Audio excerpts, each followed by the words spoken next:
जय मसीह दोस्तों, कैसे हैं आप लोग। आशा करता हूँ आप लोग अच्छे से होंगे। एक बार फिर से परमेश्वर की दया और अनुग्रह में एक नया वीडियो लेकर आने के लिए परमेश्वर ने मेरी सहायता की। जो आज का शीर्षक है वो हैं एक आशीषित परिवार जो यीशु चाहता है क्या है। आशीष परिवार। तो सबसे पहले हम आशीष की बात करते हैं तो आज कौन नहीं चाहता कि उनके घर अच्छा हो, उनके परिवार अच्छा हो, उनकी पत्नी अच्छा हो, उनका जीवन अच्छा हो, बढ़िया अच्छा से गाड़ी हो, घर हो, नौकरी हो, पैसा हो इत्यादि। तो आज के समय में हर एक व्यक्ति चाहता है कि सबके घर आशीषित हो, सबके घर बढ़िया हो।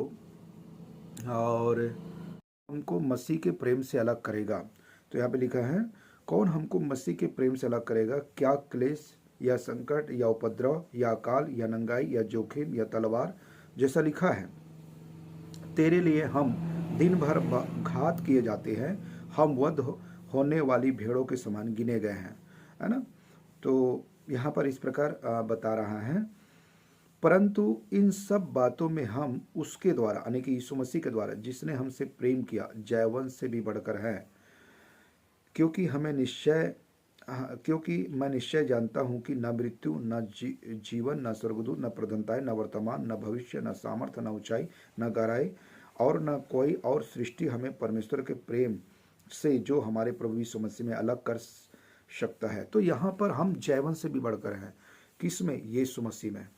तो इतना बड़ा जीवन, आशीषित परिवार, आशीषित जीवन यीशु मसीह ने दिया। अब कितनी गहराई, कितनी मूल्य, कितनी बहुमूल्य बातें यीशु मसीह ने सिखाया। यहाँ पर पौलुस इस बात को कहता है, रोम की कलीसिया में विश्वासियों को सिखा रहा है पौलुस। यहाँ पर पौलुस इस बात को कहता है कि यीशु मसीह के द्वारा हम जयवंत से भी बढ़कर हैं, हमको कोई नहीं हरा सकता। हमारा जीवन अनंत काल के लिए है। आशीषित परिवार है यीशु मसीह में, एक आशीषित परिवार है, पति पत्नी बच्चा परिवार, हम आशीषित परिवार हैं।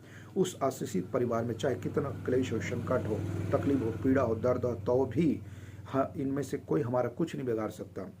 जैसे यहाँ लिखा है ना, मृत्यु जीवन स्वर्गदूत प्रधानताएं वर्तमान भविष्य सामर्थ्य ऊंचाई गहराई, कोई भी हमको यीशु मसीह के प्रेम से जुदा नहीं कर सकता। हम जयवंत से बढ़कर हैं। तो यह है आशीषित परिवार प्रभु यीशु मसीह में। तो इस बात को हमको भली भांति जानना चाहिए, सीखना चाहिए, जो हमको यीशु मसीह के द्वारा मिला है। तो यीशु मसीह में हम अपने जीवन की दिशा को हम आगे बढ़ा सकते हैं। हमारे मसीहत में हमारा जीवन आगे बढ़ते बनते जाता है और हम परमेश्वर की वो गुप्त बातें को, गहरी बातें को हम सीखते जाते हैं। परमेश्वर हमको एक स्वर्गीय बुद्धि समझ ज्ञान से भरता है। परमेश्वर हमको एक ऐसे जीवन देता है जो इस संसार में दे सकता। उस जीवन में परमेश्वर का एक सच्चा आनंद रहता है, एक सच्चा शांति होता है, एक सच्चा प्रेम होता है। परमेश्वर हमको मेल मिलाप के लिए सिखाता है।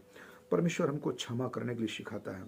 परमेश्वर हमको काउंसलिंग करने के लिए, परमेश्वर हमको आइडिया देने के लिए, सिखाने के लिए, बताने के लिए, समझाने के लिए हम सबको रखा है परमेश्वर यीशु। यही बात पौलुस सिखा रहा है यहाँ पर। तो इस प्रकार से हम ऐसा कर सकते हैं। तो मैं एक छोटा सा प्रार्थना करना चाहता हूँ हमारे भारत देश के लिए। तो आप लोग भी यदि चाहें तो मेरे साथ इस समय प्रार्थना में सहभागी हो सकते हैं। हे ईश्वर के पिता परमेश्वर प्रभु यीशु मसीह, मैं प्रार्थना करता हूँ हमारे भारत देश के लिए, छत्तीसगढ़ के लिए। प्रभु, आपके वचन में लिखा है एक सच्चा मसीह, एक सच्चा देशभक्त होता है। तो मैं प्रार्थना करता हूँ हमारे भारत देश के लिए राष्ट्रपति, प्रधानमंत्री, मुख्यमंत्री, विधायक, शासन, राज्यपाल, कैबिनेट मंत्री, स्वास्थ्य मंत्री, जल विभाग मंत्री, शिक्षा विभाग मंत्री, इन तमाम अधिकारी कर्मचारी के द्वारा हमारे भारत देश आशीषित हो। हमारे भारत देश में कोई अनाथ ना हो, गरीब कंगाल ना हो, उनका एक सही न्याय हो, उनको रोटी कपड़ा मकान मिले। हमारे भारत देश में हर बच्चे को अच्छा शिक्षा, अच्छा टीचर मैडम, स्कूल कॉलेज मिलना चाहिए। और प्रार्थना करते हैं हमारे भारत देश में एक अच्छे हॉस्पिटल हो, स्वास्थ्य हो प्रभु, हर दवाई को लिए डॉक्टर भाव से इलाज करने पाए प्रभु जी। प्रार्थना करता हूँ परमेश्वर हमारे भारत देश का अर्थव्यवस्था आशीषित हो, हमारे भारत देश के न्याय, जज, पॉलिटिक्स आशीषित हो और कोई प्रकार के क्रिमिनल झूठ, हेरा फेरी या मुँह देखा न्याय न करे प्रभु। हमारे देश में पेट्रोल, डीजल, गैस, मिट्टी, तेल आशीषित हो। हमारे देश में खेत खलिहान और पर्यावरण को आशीषित कर। कोई छोटे छोटे लड़कियों का रेप बलात्कार ना हो, चोरी चमाके, ड्रग्स, ना होने, बॉलीवुड हॉलीवुड में गंदा पिक्चर, गंदा मूवी या भद्दा मजाक ना होने पाए, यूट्यूब में गंदा गंदा चीज़ ना होने पाए। हमारे भारत देश को आशीषित कीजिए प्रभु, और हमारे भारत देश का अर्थव्यवस्था, कानून और पुलिस, जज, आर्मी, मिलिट्री एक आशीषित हो न्याय के हिसाब से, और सही मार्गदर्शन करिए प्रभु। इन तमाम चीज़ों को आप अनुग्रहित कीजिए, आशीषित कीजिए यीशु के नाम में, आमीन। तो मेरे प्रियो, आज का वीडियो बस यहीं तक। सबको जय मसीह, गॉड ब्लेस यू, प्रभु सबको आशीष करे, आमीन। लिखा हुआ है कि परमेश्वर हमको जीवन देने के लिए आया है, ठीक है। परमेश्वर हमको जीवन देने के लिए आया है, दंड देने के लिए नहीं।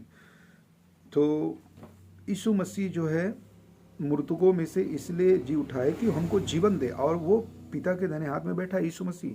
हम सबके लिए वो प्रार्थना कर रहा है, निवेदन कर रहा है। यीशु मसीह जीवन देने के लिए आया है, ठीक है। तो यही बात परमेश्वर जो यहाँ पर लिखा हुआ है, तो ठीक है।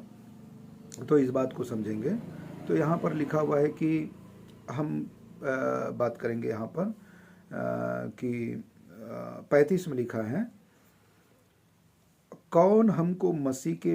तो आज हर व्यक्ति चाहता है कि हम सबका परिवार आशीषित हो, बढ़िया हो, मजबूत हो। कोई नहीं ये नहीं चाहता कि मेरा परिवार जो है अच्छा ना हो, वो गलत हो जाए या नष्ट हो जाए, मुझे कोई मतलब नहीं, ऐसा कोई नहीं चाहता। हर व्यक्ति चाहता है सब अपना अपना परिवार अच्छा हो, पत्नी बच्चा, परिवार अच्छा हो, नौकरी अच्छा हो, पैसा अच्छा हो, गाड़ी अच्छा हो। लेकिन सवाल ये है, सब कुछ अच्छा है तो फिर बुरा किसके साथ होता है? भाई सब तो चाहता है कि सबका अच्छा हो, तो फिर यदि हम देखते हैं फिर ऐसा होता क्यों नहीं है? क्यों लोगों के साथ बुरा होने लगता है, परिवार के साथ बुरा होने लगता है? नौकरी जो चाहता है वो नहीं लग पाता, गाड़ी लेने की इच्छा है वो नहीं ले पाता, घर नहीं बन पाता, आए नए दिन झगड़ा हो जाता है, विवाद हो जाता है, क्लेश हो जाता है, घर में फूट हो जाता है, पति पत्नी के रिश्ता में मनमुटाव हो जाता है, विवाद हो जाता है, भाई बहन का रिश्ता ठीक नहीं होता है ना। तो इस प्रकार का जो प्रक्रिया क्यों होता है? भाई हम तो चाहते हैं कि सब परिवार आशीषित हो, हर लोग चाहते हैं आशीषित हो, पर ऐसा हो क्यों नहीं पाता?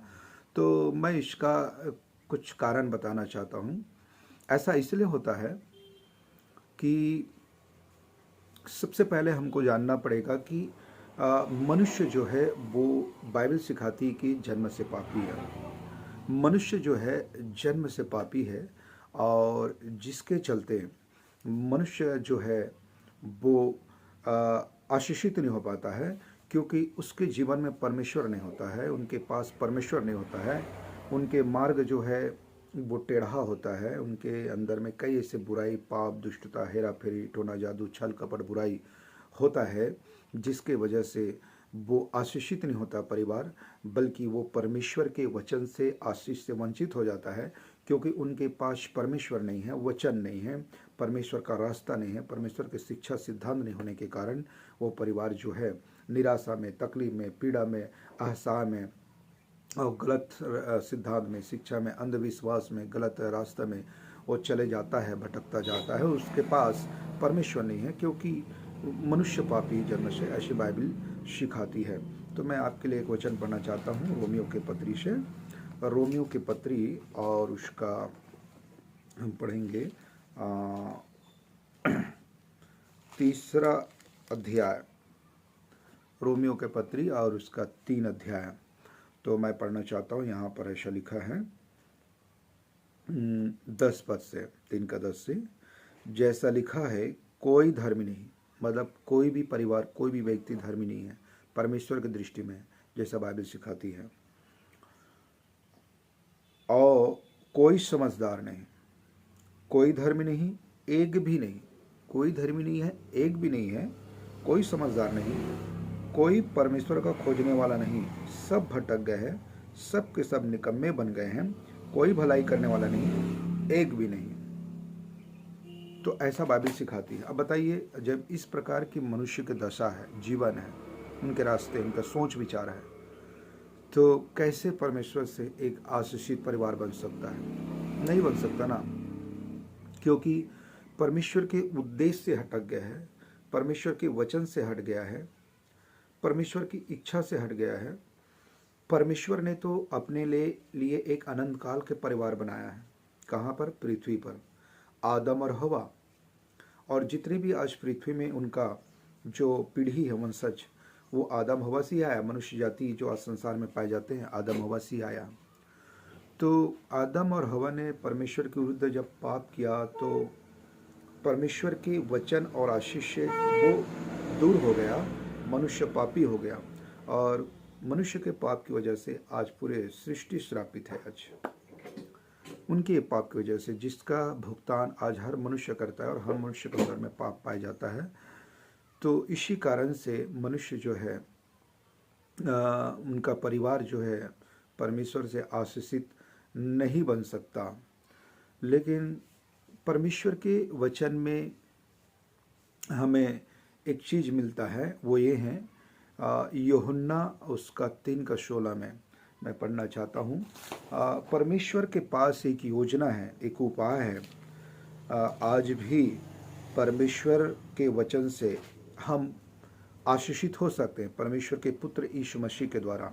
तो वो क्या योजना है, और वो योजना को जानना बेहद ज़रूरी है, समझना ज़रूरी है, और इस परमेश्वर की योजना को लोगों को बताना ज़रूरी है, समझाना ज़रूरी है, सिखाना ज़रूरी है। किस माध्यम से? सुसमाचार के माध्यम से, वचन की शिक्षा के माध्यम से, प्रार्थना के माध्यम से। वो क्या है? यूहन्ना 3:16 में कुछ यूँ लिखा है परमेश्वर के वचन में, यदि हमको एक आशीषित परिवार बनना है तो यहाँ लिखा है, क्योंकि परमेश्वर ने जगत से ऐसा प्रेम रखा कि उसने अपना एकलौता पुत्र दे दिया, ताकि जो कोई उस पर विश्वास करे वह नष्ट ना हो परंतु अनंत जीवन पाए। तो यह है परमेश्वर का प्लान, परमेश्वर की योजना। तो वो कैसे संभव होगा, मैं आपको बताता हूँ। यदि एक परिवार, एक मनुष्य चाहता है कि मेरा परिवार एक आशीषित परिवार बने, मेरा परिवार अनंत काल के परिवार बने, मेरा परिवार एकमात्र जीवित परमेश्वर, इस सृष्टिकर्ता यीशु मसीह के साथ हमें रहना है, चलना है, उनके साथ चलना है, रहना है।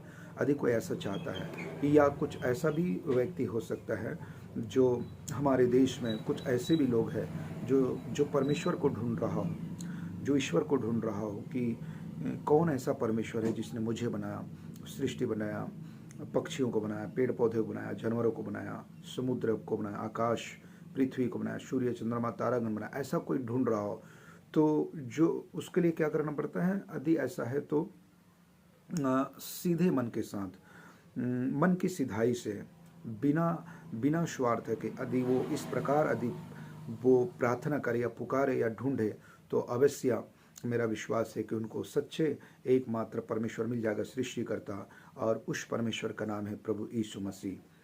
तो यहाँ पर क्या है, कहता है कि जो कोई यीशु मसीह पर विश्वास करेगा वो नाश नहीं परंतु अनंत जीवन पाएगा। तो उसके लिए एक मैं आइडिया बताना चाहता हूँ, एक बात समझाना चाहता हूँ। उसके लिए कुछ करना नहीं पड़ता। उसके लिए क्या करना पड़ता है? सच्चे मन के साथ अपने पापों को परमेश्वर के सामने मान लेना है। हाँ प्रभु, मैंने जो कुछ भी किया, अब तक किया हूँ और पहले किया, मैं एक पापी हूँ। तभी तो मेरे अंदर में एक पाप का स्वभाव दिखाई देता है। मैं झूठ बोलता हूँ, मैं अच्छा करना चाहता नहीं कर पाता। मेरे मन में, मेरे विचार में, मेरे भावनाओं में किसी के लिए बुरा एक विचार होता है। तो मैं समझ सकता हूँ इस बात को कि मैं एक पापी हूँ, जिसका परिणाम स्वरूप मेरे अंदर में कई ऐसे गुनाह, पाप दिखाई देता है। वो केवल मैं समझ सकता हूँ और परमेश्वर समझ सकता है। भले ही मनुष्य मेरे ऊपर ही जीवन को देखकर नहीं समझ सकता, जान सकता। मैं मनुष्य के लिए तो अच्छा दिखाई देता हूँ ऊपर से, पर मेरे अंदर में पाप है। मैं समझ सकता हूँ, मैं जान सकता हूँ प्रभु, और आप जान सकते हैं। तो होता क्या है कि अपने पापों को वो सच्चे मन के साथ मानकर एकमात्र प्रभु यीशु मसीह पर विश्वास करना होता है। उनके बलिदान को स्वीकार करना होता है कि हाँ प्रभु, मैं एक पापी हूँ, मुझ पापी पर दया कर। अब मुझे आगे कैसे जीवन जीना है, कृपया यीशु मसीह मुझे सिखा, बता, मुझे अगुवाई कर। आज इस प्रकार यदि कोई प्रार्थना करता है, इस प्रकार पुकारता है, तो यीशु मसीह क्या करता है? तुरंत उसी समय उनका पाप को क्षमा करता है और उनको उद्धार भी करता है। और बाइबल के वचन के अनुसार तुरंत उसको उसी समय पवित्र आत्मा दिया जाता है। इसलिए उनको दिया जाता है ताकि उनका जो जीवन है पृथ्वी पर का, उनको आगे सिखाए, बताए कि क्या सही है क्या गलत है।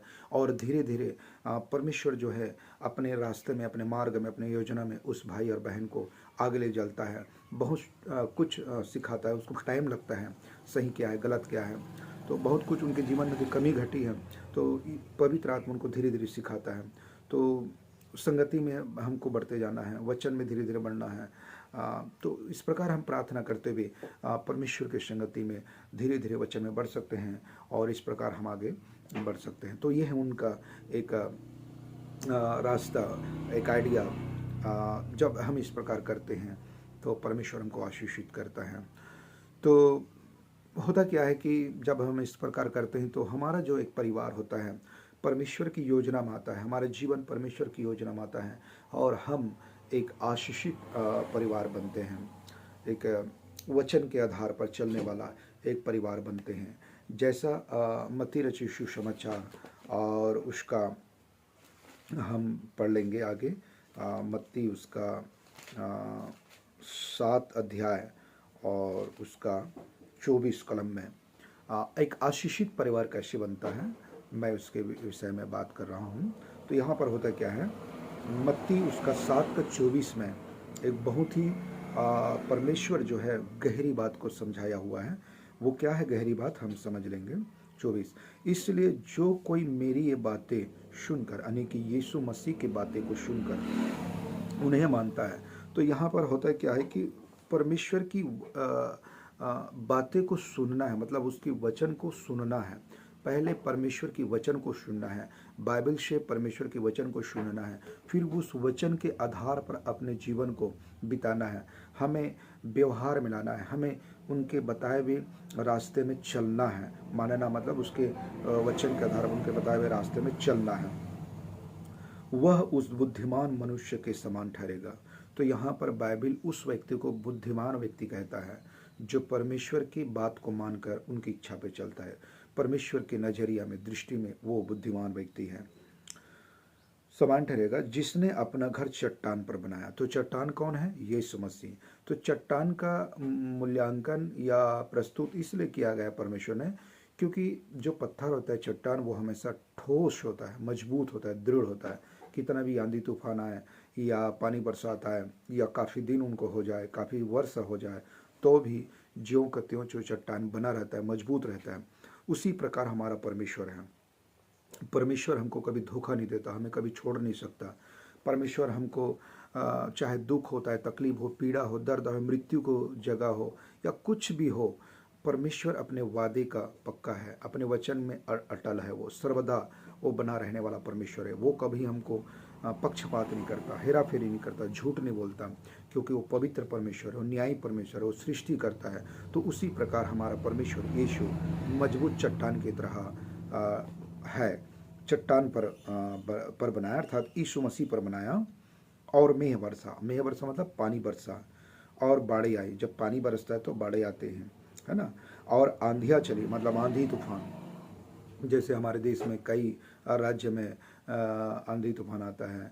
अभी वर्तमान के समय में पश्चिम बंगाल और उड़ीसा में एक साइक्लोन तूफान टकरा रहा है जिसका नाम दिया गया है दाना। ठीक उसी प्रकार हमारे देश में कई ऐसे राज्यों में आंधी तूफान आता रहता है। तो जब पानी गिरता है, बाढ़ें आती है, तो आंधी तूफान भी आती है। और उस घर से टकराई, मतलब जो घर बनाया था बुद्धिमान ने, उस घर से टकराई, ठीक है। फिर भी वह नहीं गिरा क्योंकि उसकी नींव चट्टान पर डाली गई थी। तो यहाँ पर समझने वाली बात क्या है, यहाँ पर जो बुद्धिमानी की बात क्या था, यदि मैं और आप इस पाप की दुनिया में, मान लीजिए ये संसार पूरी दुष्टता से भरा है ना, पाप से भरा है। मान लीजिए ये संसार, हम बालू पर अपना घर बनाते हैं, परमेश्वर के वचन को सुनते तो हैं, मानते नहीं हैं। तो इसका मतलब है इस संसार रूपी बालू पर हम अपना घर बनाते हैं। तो इस संसार का जो प्रेशर है, पाप है, दुष्टता है, राजनीतिक है, इस संसार का जो धर्म, रीति रिवाज, अंधविश्वास है, जब वो टकराता है तो उसका घर गिरकर सत्यानाश हो जाता है। जैसे इस वचन के नीचे में लिखा हुआ है। तो यदि मैं और आप यीशु मसीह पर विश्वास करते हैं और उसके बताए हुए मार्ग में चलते हैं, विश्वास के साथ चलते हैं, तो ध्यान दीजिए, जब इस प्रकार हम अपना जीवन जीते हैं तो चाहे कितने भी आंधी आए, तूफान आए, पानी गिरे और उस घर पर टकराए तो भी नहीं गिरता है वो। उसका कारण क्या है मैं आपको बताता हूँ। उसका कारण है कि हमारा जो मजबूत चट्टान है यीशु मसीह, तो इस यीशु मसीह पर अपना घर बनाने की वजह से, यीशु मसीह पर विश्वास कर कर उसके बताए हुए मार्ग में चल रहे हैं ना। तो होता क्या है कि संसार का तरह तरह की पॉलिटिक्स, राजनीति और धर्म, रीति रिवाज और इस संसार का बनावटी कथा कहानी पुस्तक और इस प्रकार का सताव, मृत्यु, पीड़ा, दर्द, कठिन परिस्थिति, इन तमाम चीज होने के बावजूद उसके जीवन को इसलिए नहीं गिरा पाता क्योंकि उसका जीवन को संभालने वाला प्रभु यीशु मसीह है। तो जब उसके जीवन को संभालता है तो परमेश्वर क्या करता है? परमेश्वर ये करता है कि उनके जीवन को अपने हाथों में लिए संभाले रहता है और उनको परमेश्वर अपनी इच्छा में, अपने समय में आशीषित करता है। उनके जीवन में जो परमेश्वर करना चाहता है, जैसे मान लो उनके बच्चे पढ़ाई कर रहे हैं तो उस पढ़ाई में परमेश्वर आशीषित करेगा, वो आगे बढ़ेगा। भले उनके पढ़ाई में कई दिक्कत आएगी, कई तकलीफ आएगा, कई परिस्थिति का सामना करना पड़ेगा, लेकिन परमेश्वर सिखाता है कि उन परिस्थितियों में कैसे विजयी पाना है, कैसे हमें आशीषित होना है। परमेश्वर सिखाता है। जैसे घर बनाना है तो वो घर बनाने में कई दिक्कतें आएगा, पैसा का अभाव, तकलीफ, पीड़ा, दर्द आएगा, लेकिन परमेश्वर हर परिस्थिति में उनको सिखाएगा, समझाएगा। फिर भी परमेश्वर उन घर को बनाने के लिए मदद करेगा, पैसा का भी प्रबंध करेगा, परिस्थिति का सामना करने के लिए सिखाएगा। और हमारा विश्वास जब इस प्रकार माहौल होता है तो हमारा विश्वास मजबूत होता है, दृढ़ होता है और हम परमेश्वर के वचन में खड़े रहते हैं। चट्टान पर हम घर बनाए रहते हैं तो इस प्रकार हमारा घर बन जाता है। इस प्रकार हमको आशीष करता है। पत्नी में आशीष, पति में आशीष, बच्चों में आशीष, नौकरी में आशीष, सेवकाई में आशीष। तो संघर्ष तो होता है, तकलीफ, पीड़ा, दर्द होता है, इनके बीच में कई ऐसे अमोद प्रमोद होता है जिंदगी में। फिर भी परमेश्वर जो है हमारे जीवन को संभाले रहता है, अपने वचन में आगे ले चलता है और अब इस प्रकार हम आगे बढ़ते बनते जाते हैं। तो मेरे प्रिय, मैं आपको बताना चाहता हूँ, जब हम इस प्रकार से जीवन जीते हैं, परमेश्वर के वचन के आधार पर हम जब जीवन जीते हैं तो हमारे जीवन बहुत ही मजबूत हो जाता है, आशीषित हो जाता है और इस प्रकार से हम अपने जीवन को आगे बढ़ते बनते जाते हैं। और हम एक वचन पढ़ लेंगे परमेश्वर के वचन से, रोमियो के पत्री से हम देखेंगे। रोमियो के पत्री और उसका 8 अध्याय, रोमियो के पत्री और उसका 8 अध्याय। तो यहाँ पर ऐसा लिखा है 8 का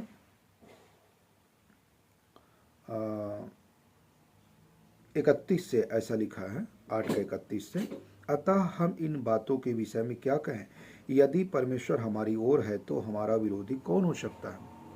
यदि परमेश्वर यीशु मसीह हमारे साथ में है तो चाहे कितने भी हमारे जीवन में लड़ाई हो, आंधी तूफान हो, सताव हो, संसार से, समाज से, बाहर से, परिवार से, तो कोई हमको फर्क नहीं पड़ेगा। क्यों? क्योंकि हमको बुद्धि देने वाला तो परमेश्वर है, आइडिया देने वाला तो परमेश्वर है। हमारा जीवन तो परमेश्वर संभाले ना। हम तो परमेश्वर के बताए हुए मार्ग में चल रहे हैं। हम तो, हमारा भरोसा, विश्वास उस पर है। तो परमेश्वर तो अपने आप सारी परिस्थितियों को संभालता है और हमें जीवन कैसे जीना है वो बताता है। क्या खाना है, क्या पहनना है, कैसे जाना है, कहाँ पर जाना है, क्या काम करना है, हमें काम मिलेगा कि नहीं मिलेगा, वो परमेश्वर बताता है, सिखाता है। परमेश्वर अपने समय में हमको सब कुछ देता है क्योंकि हमको भरोसा है, विश्वास है, क्योंकि हम तो अपना घर चट्टान पे बनाए, यीशु मसीह में बनाए ना। तो हमारा विरोधी कौन हो सकता है? बाइबल सिखा रहे यहाँ पर 32, जिसने अपने नीच पुत्र को भी न छोड़ा परंतु उसे हम सब के लिए दे दिया, वह उसके साथ हमें और सब कुछ क्यों न देगा? मतलब परमेश्वर जो है अपने पुत्र यीशु मसीह को हमारे लिए दे दिया, हमारे पाप के लिए, हमारे छुड़ौती के लिए, हमको आनंद जीवन पाने के लिए। यीशु मसीह जो हमारे पापों को लेकर क्रॉस पर बलिदान हो गए और उसने हमको छुटकारा दिया, जीवन दिया। यीशु मसीह में हम अनंत जीवन पाते हैं। तो बाइबल सिखाती है यीशु मसीह के द्वारा हमें और क्या कुछ नहीं देगा, हमें, मतलब हमें बहुत कुछ देगा। हमारी परमेश्वर जानता है हमारी योजना को, हमारे प्लान को जानता है परमेश्वर। हम कितना दिन जिएंगे उसके हिसाब से परमेश्वर जो है एक कैलकुलेट, परमेश्वर के हाथ में, एक हमारा जीवन का जो कैलकुलेशन है वो परमेश्वर के हाथ में है। तो उस हिसाब से परमेश्वर अपनी इच्छा में, अपने समय में हमको बहुत कुछ देता है और देते जाएगा। सब कुछ परमेश्वर की योजना में होता है। तो यही बात लिखा है बाइबल में कि परमेश्वर हमारे जीवन को, हमारे परिवार को एक आशीषित परिवार बनाता है। तो आगे लिखता है वो 33 में, परमेश्वर के चुने हुओं पर दोष कौन लगाएगा? परमेश्वर ही है जो उनको धर्मी ठहराने वाला है। मतलब परमेश्वर के चुने हुए पर दोष कौन लगाएगा? कौन नहीं लगा सकता ना, क्योंकि परमेश्वर चुना है। तो यहाँ पर चुनने का मैं कुछ बातें बताना चाहता हूँ। चुनने का मतलब ये नहीं कि परमेश्वर ने पहले से ही संसार में कुछ लोगों को स्वर्ग जाने के लिए चुना है, कुछ लोगों को नरक जाने के लिए चुना है, ऐसा नहीं है। चुनने का जो सही इसका परिभाषा है, अर्थ है, वो मैं ये बताना चाहता हूँ। परमेश्वर ने संसार से प्रेम किया, संसार के लोगों से प्रेम किया, और परमेश्वर ने अपने पुत्र यीशु मसीह को संसार के सभी लोगों के लिए दिया है। तो यहाँ पर चुनने का मतलब क्या है? जो कोई व्यक्ति ये बात को समझ जाता है कि मैं एक पापी हूँ, अपने पाप को मानकर छोड़कर एकमात्र सच्चा परमेश्वर प्रभु यीशु मसीह पर विश्वास करता है और उसके बताए हुए मार्ग में चलता है, तो परमेश्वर की दृष्टि में वो चुना हुआ व्यक्ति है। परमेश्वर के हिसाब से वो चुना हुआ व्यक्ति है।